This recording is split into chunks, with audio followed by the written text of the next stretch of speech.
Good morning, guys. How are you doing? Welcome to Tuesday the 31st of August. I hope you all had a good weekend.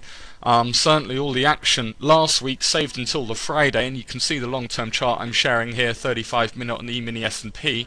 So the market did not get the QE that it was wanting. All last week and the week before, we've had strange reactions to negative macroeconomic data when the market could have moved lower, but it seemed like some traders were thinking, wait a minute, this picture is so bad that it could insist on further QE. Therefore you had interesting reactions to data, and on the Wednesday we came back down and hit this 1037.25. We did the same on Friday as the market was disappointed from the lack of commitment from Ben Bernanke, but we had a very strong rejection of that key level 1037.25, and then we pushed back higher rapidly to make new highs for the day.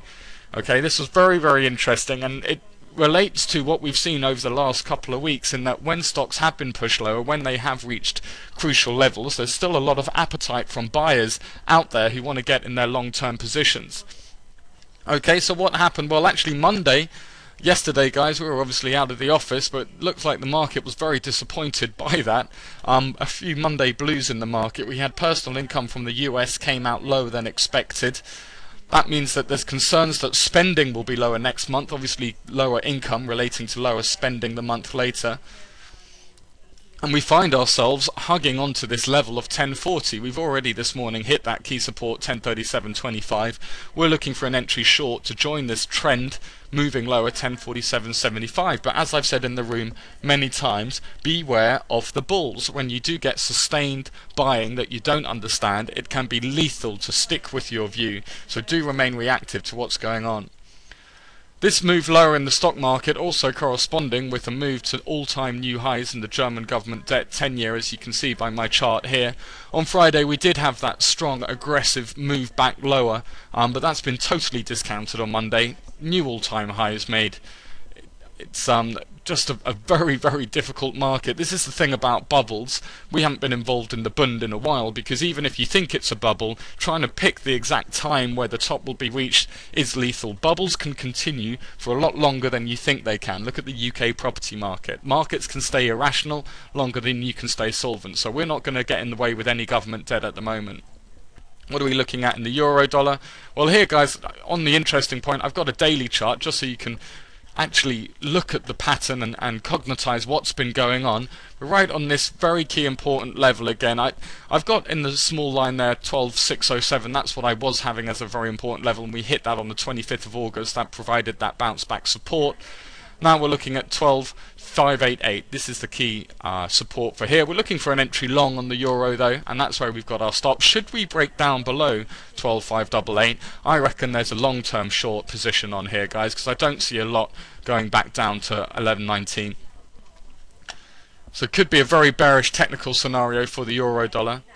Having a look at oil, well, similar to the stock market, obviously we think that oil will pull off based on predictions of lower growth. We're looking for an entry at 74, first target 72.05, and again with oil, similar to the euro dollar, we could have some real key levels coming in here. If I just remove the pivots there, you know, below 70, then there's quite a lot of clean air in the oil market, and you could find some very sharp and rapid movements should we stay below that $70 handle.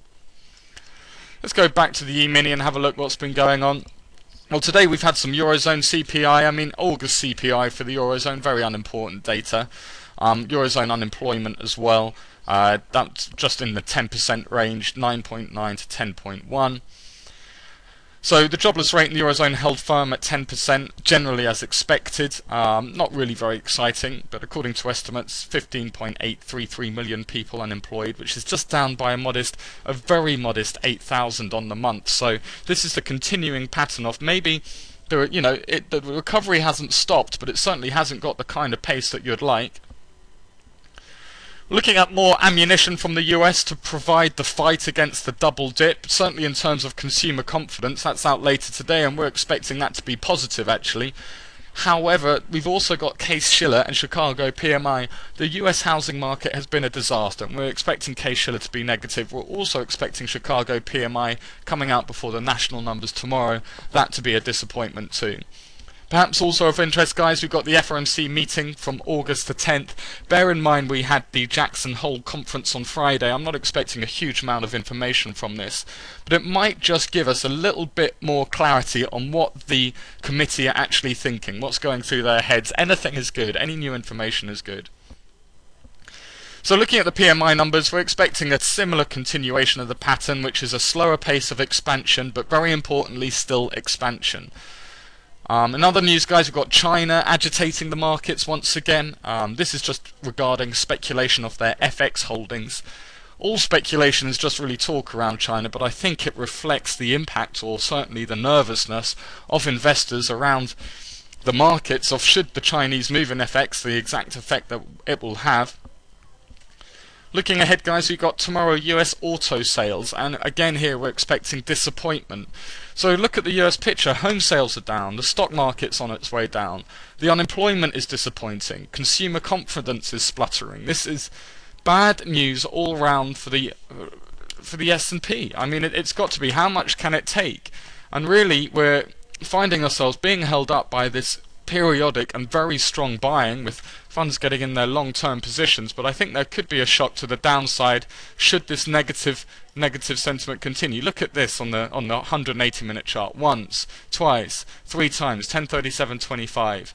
Okay, if that level does break, then you will get some sharp movement to the downside, and I think if the macroeconomic news continues to disappoint, that will happen. So it's all about double dip, guys. It's all about the prediction or the probability of us having a double dip. I'm interested to know, and I'll be asking you throughout the day, what your thoughts on this are, what you think the likelihood is. It's still more likely, in my opinion, more likely than not that there won't be a double dip. But with a barrage of negative data and continued uncertainty, that probability does continue to change. I was talking on Friday about Nomura changing their percentage probability from a US double dip from 20% to 50% in the near-term future. Perhaps that's a little too aggressive, but certainly that's a concern out there, and that's now again reflected in government bonds, with the bunds hitting their new all-time highs. Okay, guys, have a fantastic day. Welcome back. I hope you can take some advantage of this market. We've got a good barrage of data today. It should give us some action.